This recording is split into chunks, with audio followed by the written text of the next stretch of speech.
Hello friend, आपका स्वागत है जीके करंट चैनल पे। मैं हूं अभी आपके साथ। आज का जो मैं वीडियो लेके आया हूं उसका संबंध करंट अफेयर्स से है और ये करंट अफेयर्स 2022 का पहला पार्ट है। तो चलिए शुरू करते हैं। आज का पहला प्रश्न है, मेजर ध्यानचंद खेल यूनिवर्सिटी की स्थापना किस राज्य में की गई है? तो इसका सही आंसर है ऑप्शन ए, उत्तर प्रदेश। इस यूनिवर्सिटी की स्थापना उत्तर प्रदेश के मेरठ जिले में की गई है। तो इस यूनिवर्सिटी की स्थापना उत्तर प्रदेश में हुई है। तो उत्तर प्रदेश के बारे में जान लेते हैं। उत्तर प्रदेश के वर्तमान राज्यपाल आनंदीबेन पटेल तथा वर्तमान मुख्यमंत्री योगी आदित्यनाथ जी हैं। उत्तर प्रदेश के लोकसभा में 80 सीटें हैं तथा राज्यसभा में 31 सीटें हैं तथा विधानसभा में 403 तथा विधान परिषद में 100 सीटें हैं। तो इसके साथ साथ मेजर ध्यानचंद खेल रत्न पुरस्कार के बारे में जान लेते हैं। मेजर ध्यानचंद खेल रत्न पुरस्कार, यह पुरस्कार भारत का सर्वोत्तम खेल पुरस्कार होता है, जिसका पुराना नाम राजीव गांधी खेल रत्न पुरस्कार था। और यह पुरस्कार जो है वह 2002 से प्रतिवर्ष प्रदान किया जा रहा है।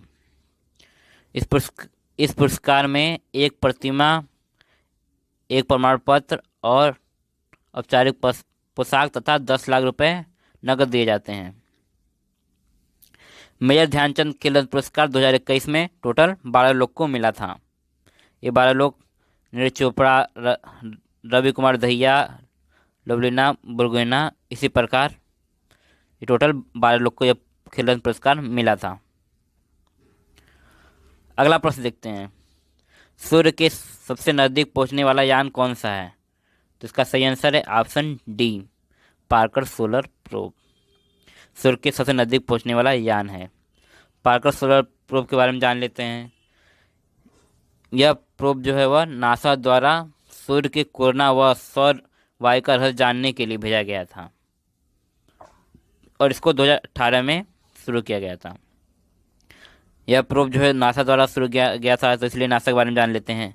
नासा का फुल फॉर्म होता है the national aeronautics and space administration. इसका मुख्यालय जो है वाशिंगटन डीसी में है और इसकी स्थापना जो है वह 29 जुलाई 1958 को हुई थी। अगला प्रश्न देखते हैं, नागालैंड के वर्तमान मुख्यमंत्री कौन हैं? तो इसका सही आंसर है ऑप्शन सी, नेफियो रियो नागालैंड के वर्तमान मुख्यमंत्री हैं। यदि बात हेमंत बिस्वा शर्मा की करें तो यह असम के वर्तमान मुख्यमंत्री हैं। यदि के स्टालिन की बात करें तो ये तमिलनाडु के वर्तमान मुख्यमंत्री हैं। और यदि बात एन बीरेन सिंह करें तो यह वर्तमान में मणिपुर के मुख्यमंत्री हैं।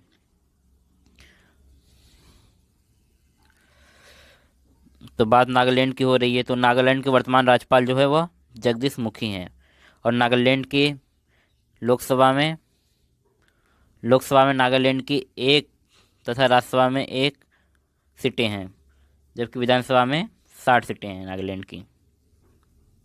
अगला प्रश्न देखते हैं, डेसमंड टूटू जिनका हाल ही में निधन हो गया, उनको किस क्षेत्र में नोबेल पुरस्कार मिला था? तो इसका सही आंसर है ऑप्शन बी, शांति क्षेत्र में।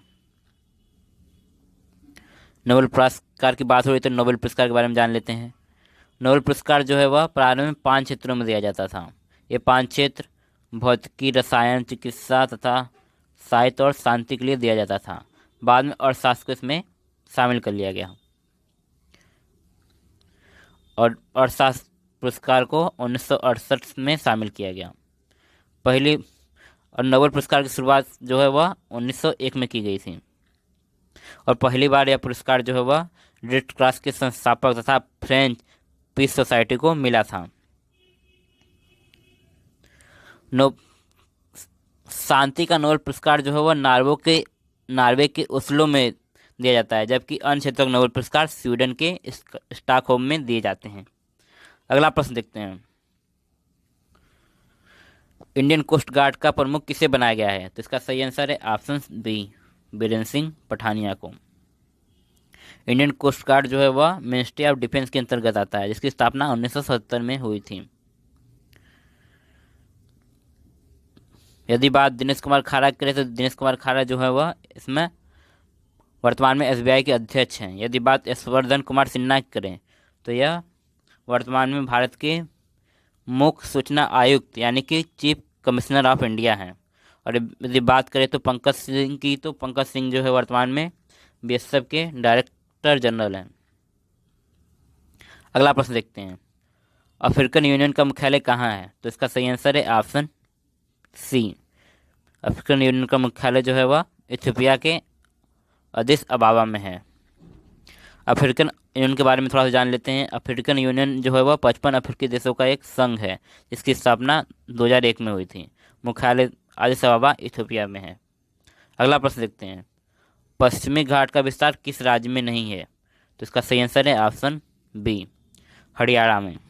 पश्चिमी घाट का विस्तार जो है वह हरियाणा में नहीं है। पश्चिम का घाट का विस्तार 6 राज्यों में है। ये 6 राज्य गुजरात, महाराष्ट्र, गोवा, कर्नाटक, केरल तथा तमिलनाडु हैं। और पश्चिमी घाट का सबसे ऊंची चोटी जो है वह अन्नाई मोदी है। यदि बात करें पूर्वी घाट की, तो पूर्वी घाट का विस्तार जो है 5 राज्यों में है। ये 5 राज्य उड़ीसा, आंध्र प्रदेश, तमिलनाडु, कर्नाटक तथा तेलंगाना है। यदि पूर्वी घाट की सबसे ऊंची चोटी की बात करें तो वह जिंदागढ़ी है। इसके पहले पूर्वी घाट की सबसे ऊंची चोटी जो है वह महेंद्रगिरी थी। अगला प्रश्न देखते हैं, सेबी की स्थापना कब हुई थी? सेबी यानी security exchange bank, security and exchange board of India. इसकी स्थापना जो है वह 1988 में हुई थी। सेबी के वर्तमान अध्यक्ष अजय त्यागी हैं। सेबी की स्थापना तो 1988 को हुई थी, लेकिन इसको पावर जो है वह एसबीआई एक्ट 1992 द्वारा मिलता है।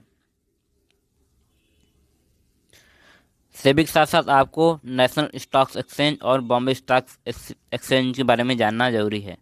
बॉम्बे स्टॉक एक्सचेंज के बारे में जान लेते हैं। इसकी स्थापना जो है वह 1875 में की गई थी और यह एशिया का सबसे पुराना था, विश्व में 10वां सबसे पुराना स्टॉक एक्सचेंज है।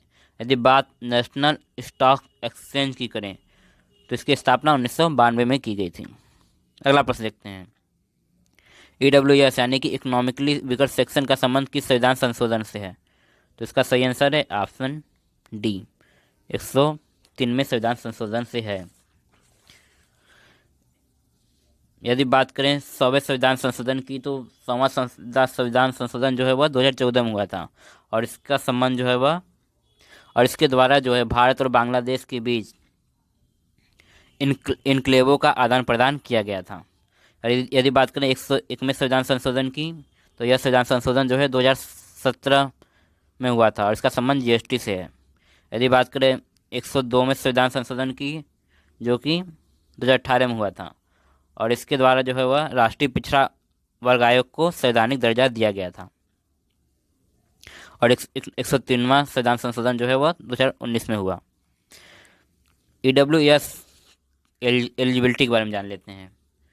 EWS जो लाया गया है वह समान वर्ग के आर्थिक रूप से जो पिछड़े लोगों को उनको आरक्षण देने के लिए लाया गया है। तो इसका लाभ किन व्यक्तियों को मिल सकता है? तो वे उन्हीं लोग को मिल सकता है जिनकी वार्षिक पारिवारिक आय 8 लाख रुपए प्रति वर्ष से कम होनी चाहिए और उसके परिवार के पास 5 एकड़ से अधिक कृषि भूमि नहीं होनी चाहिए तथा आवासीय समतल क्षेत्र 1000 वर्ग फुट से कम होना चाहिए और अनुसूचित नगर पालिका क्षेत्र में आवासीय भूखंड का क्षेत्र 100 वर्ग गज से कम होना चाहिए, 100 वर्ग गज से कम होना चाहिए।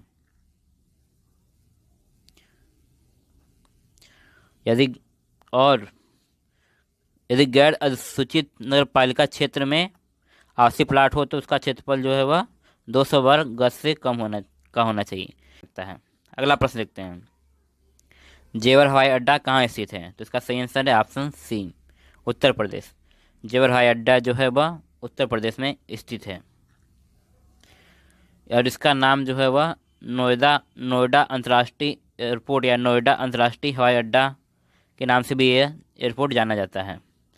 यह एयरपोर्ट जो है उत्तर प्रदेश के गौतम बुद्ध नगर में स्थित है और इसको 2024 तक पूरा करने की योजना है।